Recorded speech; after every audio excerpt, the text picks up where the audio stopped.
right, welcome back to Wake Up San Diego. As you know, the defense is back at it today in the George Zimmerman murder trial. The judge made what could end up being a key ruling yesterday that the jury will be allowed to hear about the drugs in Trayvon Martin's system the night he was shot. So we have invited attorney Anna Young back to discuss the very latest in the case. Anna, thank you so much for coming in. We certainly do appreciate it. My pleasure. Thank you. So the judge decides yesterday that the jury will be able to hear about marijuana in Trayvon's system the night he was shot. Right. How does a jury normally react to that type of information? Well, this is a huge ruling for the defense because if you remember back in the beginning, this is something that the prosecution and the defense were fighting about. Yes. And the judge said, you know what, I'm going to reserve my ruling. I'm not going to decide right now, but for purposes of opening statement, I don't want either side to mention it. So what happened was that the doctor, Dr. Bao, opened the door essentially. He changed his testimony during the prosecution's case in chief in saying that the amount of marijuana or THC in Trayvon's system could have potentially clouded his judgment.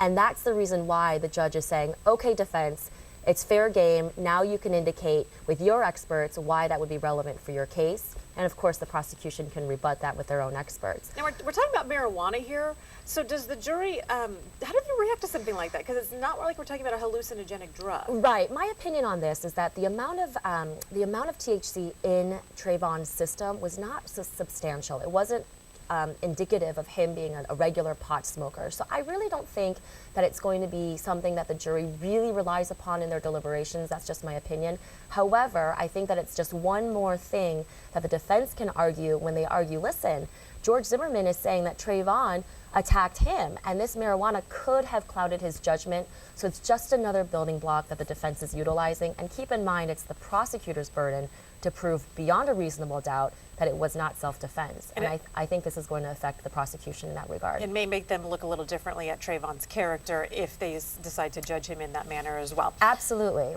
Let's also talk about Trayvon Martin's father on the stand yesterday. Yeah. This got really interesting because all of a sudden what he said during an initial meeting and then what he said on the stand, his story starts to change a little bit. Right, and Trayvon Martin's father was, I mean, I have to hand it to him, very sympathetic. However, he was inconsistent, and he was not called by the prosecution. He was called by the defense to impeach what he's now saying, because previously he told the detectives, no, that doesn't sound like my son, that's not my son. Yelling help on the 911 call. Exactly. And then when he's called to the stand, he says, no, I said it doesn't sound like my son, but I didn't eliminate that possibility. And of course, the defense is harping on that by putting on the detectives to say, no, he said it wasn't his son. And I think that's going to be huge because it's a double-edged sword. I mean, of course he's sympathetic, he lost his son.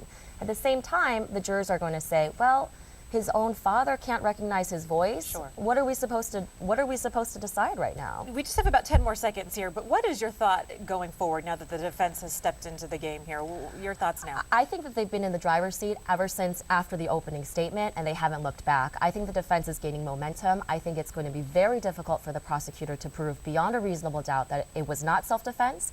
I don't think the prosecution is going to be able to make a second-degree murder conviction in this case. Okay, so it doesn't mean George Zimmerman didn't do anything wrong. It just means that they may have a hard time finding him guilty of second-degree murder. And that's where things get tricky when the court of public opinion comes to weigh in on this as well. Absolutely, absolutely. That's a really great assessment because it's not so much about guilt or innocence. It's about, did the prosecutor meet their burden? Yes. Did they overreach in this case? And my prediction is that I don't think they're going to secure that conviction. All right, we'll see what happens today. Anna, thanks. My pleasure. I do appreciate your expertise on this. We're going to take a short break. We're coming right back.